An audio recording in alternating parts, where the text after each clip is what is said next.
ध्वनि में यह अद्भुत गुण है कि एक क्षण में ही वह आपको किसी दूसरे समय संदर्भ में पहुंचा सकती है। स्टॉप। मैं उनमें से नहीं हूँ जो सुबह 4 बजे उठते हैं, 5 बजे तक तैयार हो लेते हैं और फिर लोधी गार्डन पहुंचकर मकबरों और मेम साहब की सोहबत में लंबी सैर पर निकल जाते हैं।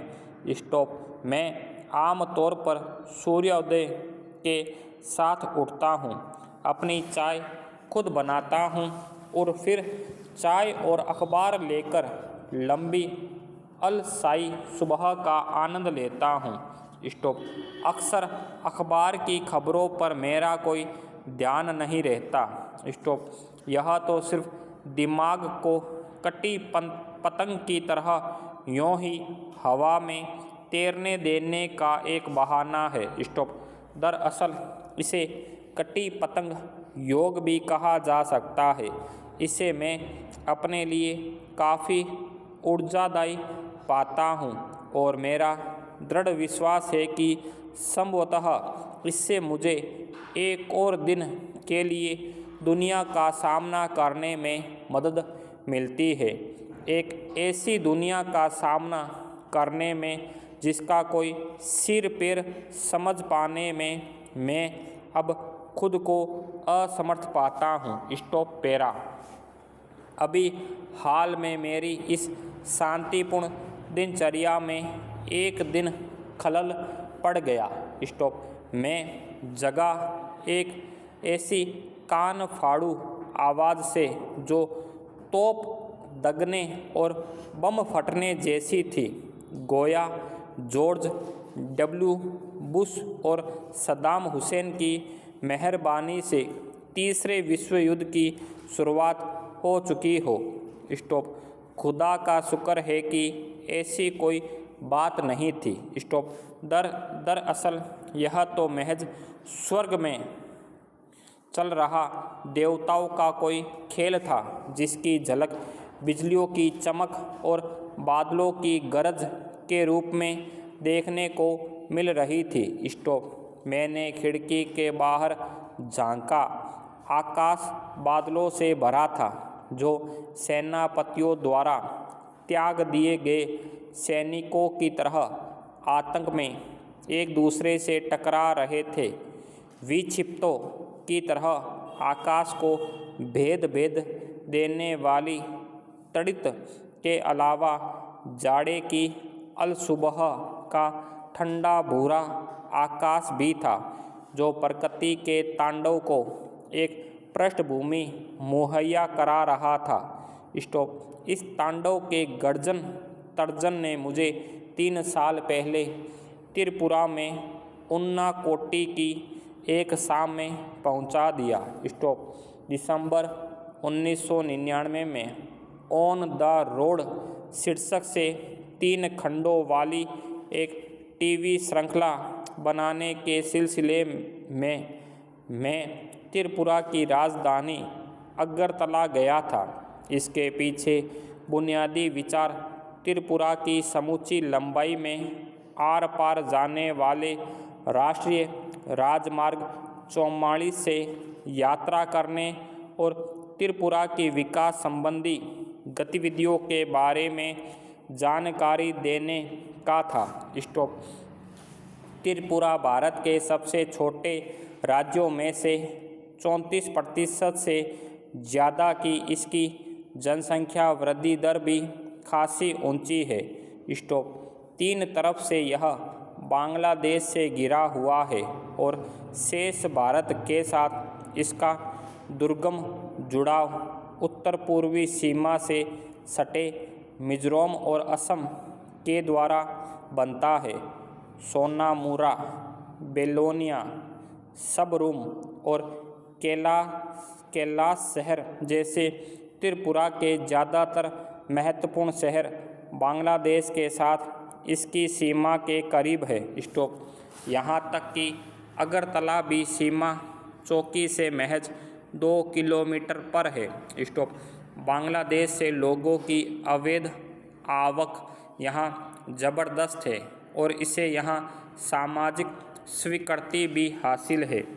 यहाँ की असाधारण जनसंख्या वृद्धि का मुख्य कारण यही है।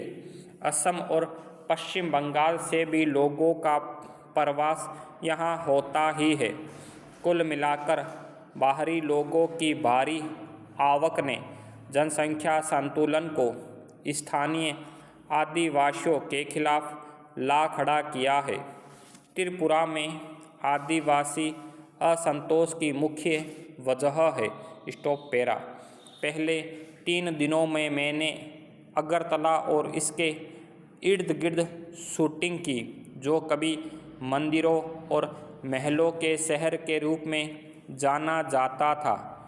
महल अगरतला का मुख्य महल है, जिसमें अब यहाँ की राज्य विधानसभा बैठती है। राजाओं से आम जनता को हुए सत्ता हस्तांतरण को यह महल अब नाटकीय रूप में प्रतीक करता है।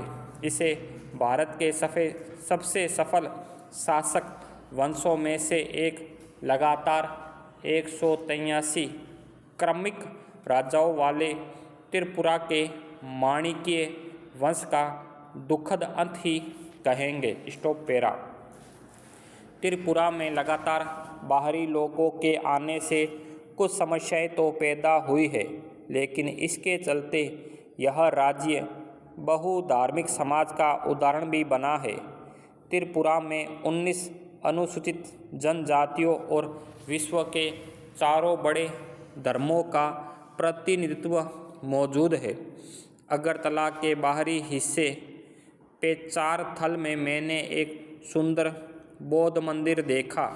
पूछने पर मुझे बताया गया कि त्रिपुरा के 19 कबीलों में से 2 यानी चकमा और मुघ महायानी बौद्ध है। ये कबीले त्रिपुरा में बर्मा या म्यांमार से चटगांव के रास्ते आए थे। दरअसल इस मंदिर की मुख्य बुद्ध प्रतिमा भी 1930 के दशक में रंगून से लाई गई थी। Stop para. अगरतला में शूटिंग के बाद हमने राष्ट्रीय राजमार्ग 44 पकड़ा और टिलियामुरा कस्बे में पहुँचे तो दरअसल कुछ ज़्यादा बड़ा हो गया गांव ही है। यहाँ मेरी मुलाकात हेमंत कुमार जमातिया से हुई, जो यहाँ के एक प्रसिद्ध लोक गायक है और जो 1996 में संगीत नाटक अकादमी द्वारा पुरस्कृत भी हो चुके हैं। स्टॉप। हेमंत काक बोराक बोली में गाते हैं, जो त्रिपुरा की कबीलियाई बोलियों में से हैं। स्टॉप।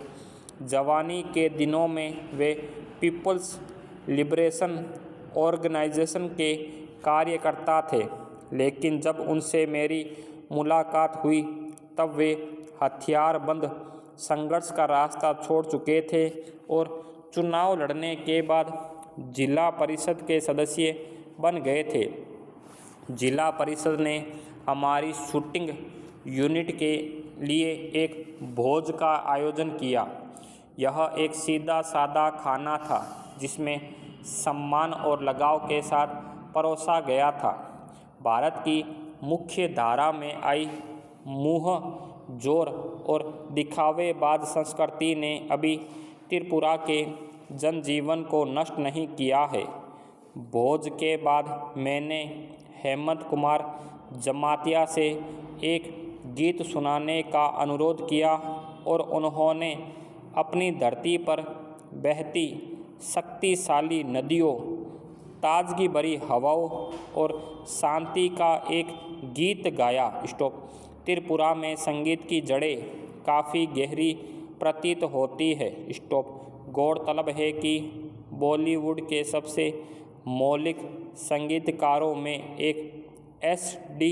बर्मन त्रिपुरा से ही आए थे। दरअसल वे त्रिपुरा के राज परिवार के उत्तराधिकारियों में से थे। स्टॉप। टिलियामुरा शहर के वार्ड नंबर 3 में मेरी मुलाकात एक और गायक मंजू ऋषि दास से हुई।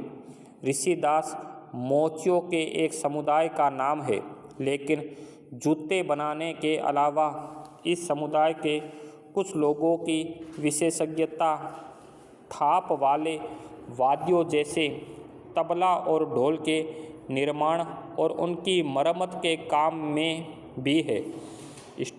मंजू ऋषि दास आकर्षक महिला थी और रेडियो कलाकार होने के अलावा नगर पंचायत में अपने वार्ड का प्रतिनिधित्व भी करती थी। वे निरक्षर थी, लेकिन अपने वार्ड की सबसे बड़ी आवश्यकता यानी स्वच्छ पेयजल के बारे में उन्हें पूरी जानकारी थी। नगर पंचायत को वे अपने वार्ड में नल का पानी पहुंचाने और इसकी मुख्य गलियों में ईंटें बिछाने के लिए राजी कर चुकी थी। हमारे लिए उन्होंने 2 गीत गाए और इसमें उनके पति ने शामिल होने की कोशिश की, क्योंकि मैं उस समय उनके गाने की शूटिंग भी कर रहा था।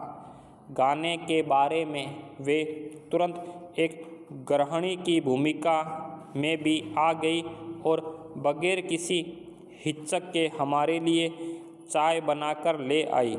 मैं इस बात को लेकर आश्वस्त हूँ कि किसी उत्तर भारतीय गांव में ऐसा होना संभव नहीं है, क्योंकि स्वच्छता के नाम पर एक नए किस्म की अछूत प्रथा वहाँ अब भी चलन में है। Full stop.